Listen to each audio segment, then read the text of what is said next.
There's a pattern in history that has ended every empire that ever believed it was untouchable. In 215 AD, Rome cut the silver content of its currency by more than 50%, and within decades, prices exploded and legions went unpaid. By 1600, Spain was importing nearly everything it consumed, funded by silver that was rapidly losing value, and by 1640, the empire was bankrupt. In 1944, Britain still ruled a quarter of the world, but by 1956, a single currency crisis forced it to abandon global power almost overnight. Different centuries, different continents, same outcome. And right now, in 2025, the United States is following the exact same pattern, stage by stage, decision by decision, dollar by dollar. And here's what should terrify you. Every empire realizes what's happening only after the currency breaks. This is the story of the currency collapse phase that ends empires every time. Before we go through this pattern, you need to understand what currency collapse actually means, not in textbooks, in practice. This isn't just about money losing value. It's about trust evaporating. It's about systems that only function as long as belief holds together. When that belief breaks, everything else follows. At first, currency collapse looks harmless. Governments spend more. Debts rise. Officials insist it's temporary. Growth will return. Stability will come back. But then something changes. The currency stops being a store of value and becomes a political tool. It's printed to solve problems it cannot fix. And each time that happens, confidence erodes a little more. This isn't about inflation at the grocery store. It's about the ability to fund armies, import food, pay workers, and maintain control. When currency fails, wages lag. Prices race ahead, savings evaporate, and social order begins to fracture. Here's what people don't understand. Currency collapse doesn't happen slowly at the end. It builds quietly for decades, then accelerates violently. It's not a straight line. It's a cliff. That's not theoretical. That's documented history. Rome learned it. Spain learned it. Britain learned it. Each believed their power, their reach, their institutions made them different. They weren't. Let me show you how this pattern unfolded 3 times before. The same sequence, the same decisions, the same denial, and why it's unfolding again right now. Let's start with the Roman Empire. By the year 100 AD, Rome controlled roughly 5 million square kilometers, governed over 60 million people, and commanded the most professional military the world had ever seen. Its currency, the denarius, was trusted from Britain to Egypt. For nearly 2 centuries, one silver coin held the system together, but the cracks began quietly. In 64 AD, Emperor Nero made a decision that seemed minor at the time. He reduced the silver content of the denarius from about 98% to roughly 93%. The weight was reduced. The face value stayed the same. More coins could be minted, more soldiers could be paid. The immediate crisis passed. That single decision created the pattern. By 100 AD, under Emperor Trajan, Rome was spending enormous sums expanding its borders. Dacia alone required more than 10 legions. Each legion cost roughly 1.5 million denarii per year. Conquest brought loot, but expenses grew faster than revenues, so the currency was altered again. By 117 AD, the silver content had dropped to about 85%. At first, nothing collapsed. Trade continued. Taxes were collected. Rome looked stronger than ever. That's always how it begins. But here's the thing people miss. Every debasement is a tax. It transfers value silently from citizens to the state. And once a government learns it can do this without immediate revolt, it never stops. By 161 AD, Marcus Aurelius inherited an empire at war on multiple fronts. The Antonine Plague killed an estimated 5 million people. Tax revenues fell. Military costs exploded. To cover the gap, the denarius was debased again, falling to around 75% silver. Prices began rising. Soldiers demanded higher pay. The state needed more coins, so it minted them. Cause and effect, always. By 193 AD, during the year of the 5 emperors, the throne itself was auctioned. Didius Julianus literally bought the empire by promising higher payments to the Praetorian Guard. Those promises were paid for with debased money. Trust collapsed. Assassinations followed. Then it accelerated. In 211 AD, Emperor Caracalla increased legionary pay by roughly 50% overnight. There was no new revenue source, no productivity boom, just more money creation. The denarius was debased again, dropping below 60% silver, but even that wasn't enough. By 215 AD, Caracalla introduced a new coin, the Antoninianus. It was supposed to be worth 2 denarii. It contained only about 1.5 times the silver. People noticed immediately. Confidence began to fracture. By 235 AD, Rome entered the crisis of the 3rd century. In just 50 years, there were over 20 emperors. Most died violently. Armies proclaimed their own leaders. Each demanded higher pay. Each was paid with worse money. By 250 AD, the silver content of Rome's coins had fallen below 40%, then below 20%, and then almost nothing. By 270 AD, Roman coins were coated in silver wash over bronze cores. They looked valuable. They weren't. Inflation exploded. A measure of wheat that cost 2 denarii in 200 AD cost more than 200 denarii by 300 AD. Wages lagged. Savings vanished. Barter returned. Here's where it gets darker. The state responded not by fixing the currency, but by controlling society. In 301 AD, Emperor Diocletian issued the Edict on Maximum Prices. It listed over 1,000 goods and services with fixed prices.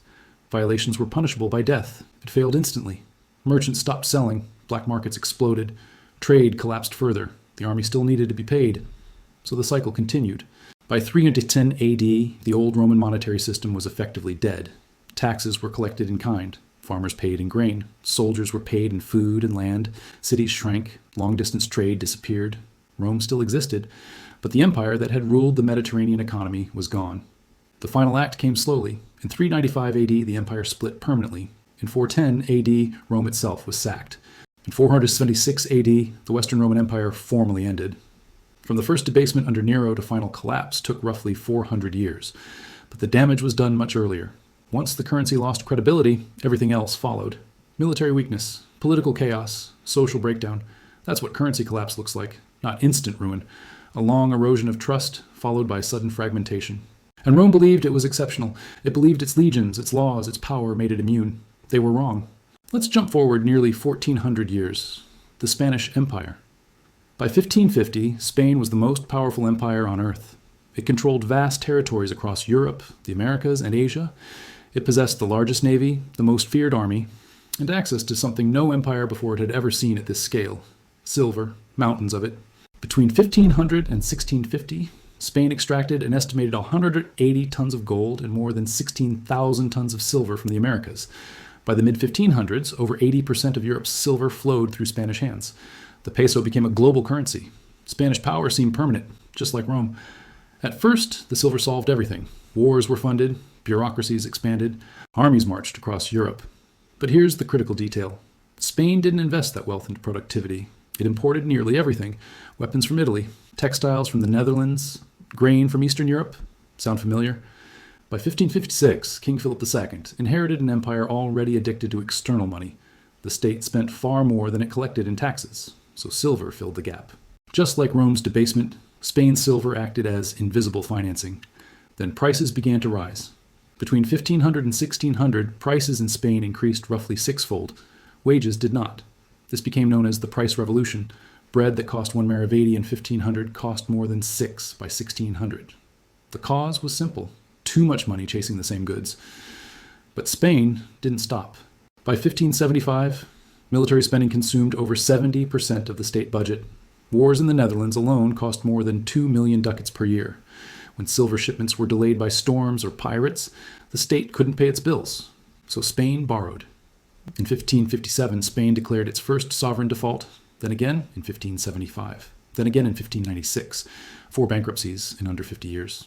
Each time, creditors accepted new terms because Spain still controlled silver. Just like Rome paying soldiers with worse money, Spain paid debts with future silver that was losing value. By 1600, the trap had closed. Spanish industry had collapsed. Domestic manufacturing shrank by more than 50%.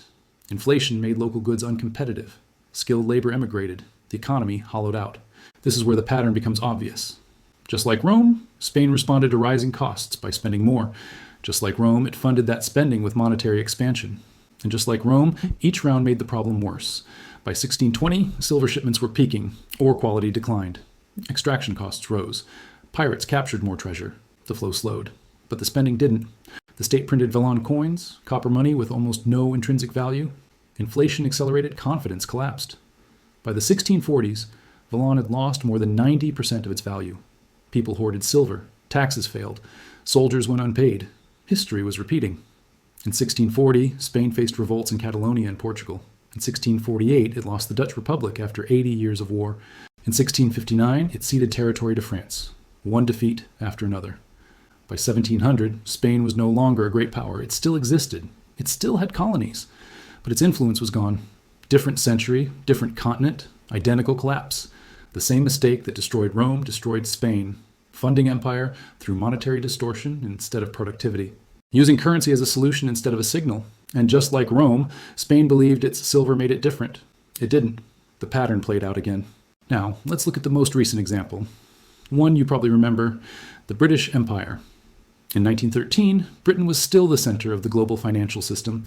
The pound sterling backed nearly 60% of world trade. London cleared international payments. British banks financed railways, ports, and governments across 5 continents. The empire controlled roughly 23% of the world's land surface and governed more than 400 million people. And then the costs began to compound. World War I shattered Britain's finances. Between 1914 and 1918, government debt exploded from about $650 million to over $7.4 billion. That was more than 180% of GDP. To pay for the war, Britain suspended the gold standard in 1914 and printed money at an unprecedented scale. At first, it worked.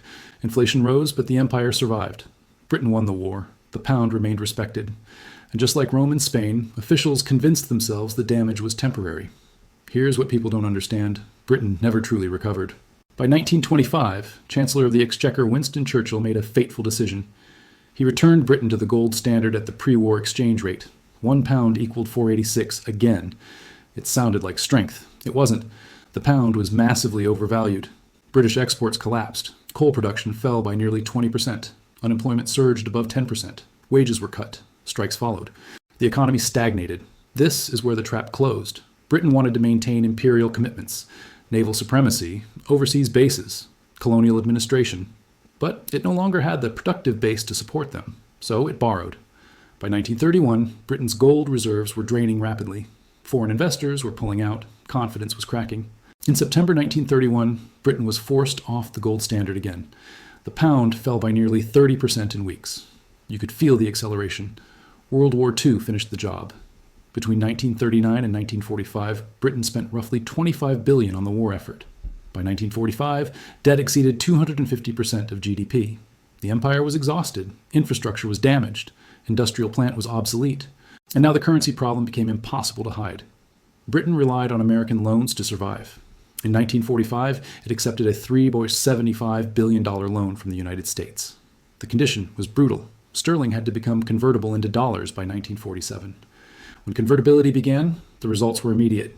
In just 6 weeks, Britain lost nearly $1 billion in reserves.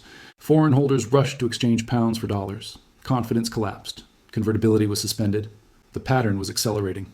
Rome's collapse took centuries. Spain's decline took generations. Britain's unraveling happened in decades. Then came the moment that revealed everything. In July 1956, Egyptian President Gamal Abdel Nasser nationalized the Suez Canal. Britain, France, and Israel planned a military response. On paper, Britain still looked powerful. In reality, its currency could no longer support independent action. As British forces moved, speculators attacked the pound. Reserves drained rapidly. In just weeks, Britain lost more than $1 billion defending sterling. The United States refused support. The International Monetary Fund demanded withdrawal. On November 6, 1956, Britain ceased military operations. That was the end. Not officially, not ceremonially, but functionally. A global empire was brought to heel not by an invading army, but by a currency crisis. Britain could no longer act without dollar approval. The pound was no longer a reserve currency. The center of global finance shifted permanently to Washington. By 1967, Britain devalued the pound again from $2.80 to $2.40. Savings were wiped out. Confidence deteriorated further. The empire dissolved colony by colony. Here's what should really concern you. From Britain's peak in 1913 to effective collapse in 1956 took just 43 years. Spain took roughly 150 years. Rome took centuries. The pattern was accelerating. 3 times, 3 empires, 3 collapses, all following the exact same sequence. And once again, every leader insisted they were different, that their institutions were stronger, that their currency was special. They were wrong. And here's what should terrify you. The next example is unfolding even faster. And here's what should terrify you. The United States is following the exact same pattern. Stage by stage, not approaching it, not flirting with it, deep inside it. Stage 1 is monetary expansion used to solve structural problems. After August 1971, when President Richard Nixon ended the dollar's convertibility into gold, the United States gained something no empire before it ever had. Unlimited monetary flexibility. At first, it looked like freedom. It was a trap. Since 1971, the US dollar supply has increased by more than 8,000%. Check. Stage 2 is debt replacing productivity. In 1980, total US federal debt stood at roughly $900 billion. By 2000, it reached $5.7 trillion. By 2020, it hit $27 trillion. And by late 2024, it exceeded $36 trillion. That's more than 120% of GDP. Just like Rome paying legions with debased coin. Just like Spain funding wars with future silver. Check. Stage 3 is financialization overtaking the real economy. In 1980, finance accounted for about 10% of U.S. corporate profits. By 2007, it was over 40%. Manufacturing hollowed out.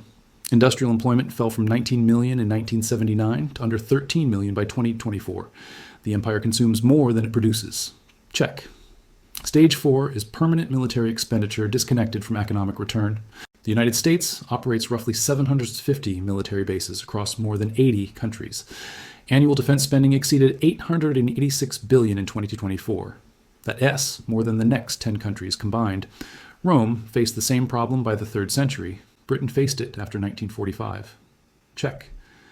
Stage 5 is currency weaponization, sanctions, asset seizures, financial exclusion. In 2022, over $300 billion in Russian foreign reserves were frozen. The message was clear. The dollar is no longer neutral. Since then, more than a dozen countries have accelerated bilateral trade outside the dollar system. BRICS expansion in 2024 included Saudi Arabia, Iran, and the UAE, just like Spain's creditors losing faith. Check. Stage 6 is confidence erosion masked as stability. Official inflation peaked at 9.1% in June 2022. Even by 2024, cumulative price increases since 2020 exceeded 20%. Real wages lagged. Household savings rates fell below 4%. Credit card debt surpassed $1.1 trillion. People feel it, even if headlines deny it. Check. Here's the critical detail. When Rome reached this stage, it imposed price controls. When Spain reached it, it minted copper money. When Britain reached it, it relied on foreign financing. The United States is doing all three: regulatory controls, monetary expansion, foreign creditors. We're not approaching the pattern, we're living inside it. By historical comparison, the United States is at stage 5 of 7. The next stage is a credibility shock, a failed bond auction, a sudden currency repricing, a geopolitical event that forces massive monetary response. Stage 7 is the aftermath, restructuring, reduced global role, lower living standards, not collapse overnight, decline with moments of panic. Maybe it takes 10 years, maybe 5, maybe less, and this affects you directly. Your savings lose purchasing power. Your wages lag prices. Your retirement depends on asset inflation that cannot continue forever. When confidence breaks, it doesn't ask for permission. Every empire tells itself the same story, that demand for its currency is infinite, that its debt doesn't matter, that its power guarantees stability. The pattern says otherwise.